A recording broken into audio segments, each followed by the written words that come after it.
પ્રયાગરાજ સંગમ ઘાટ મિત્રો આવી ગયા છીએ। રાતના 1:15 વાગી ગયો છે। અત્યારે તમે નજારો જોઈ શકો છો। આ વિડીયોના માધ્યમથી જોઈ શકશો। અદ્ભુત નજારો છે। ये प्रयागराज है, संगम घाट, त्रिवेणी संगम। मारा बे साथी मित्रों है, दीपक भाई और विजय भाई, जे आप જોઈ શકો છો। साथी मित्रों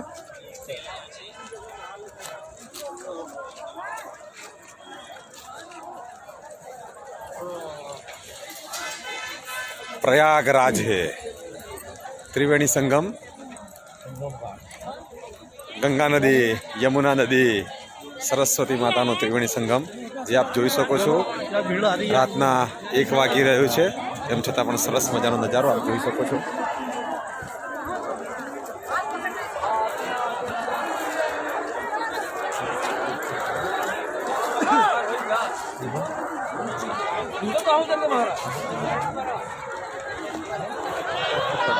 ये प्रयागराज है।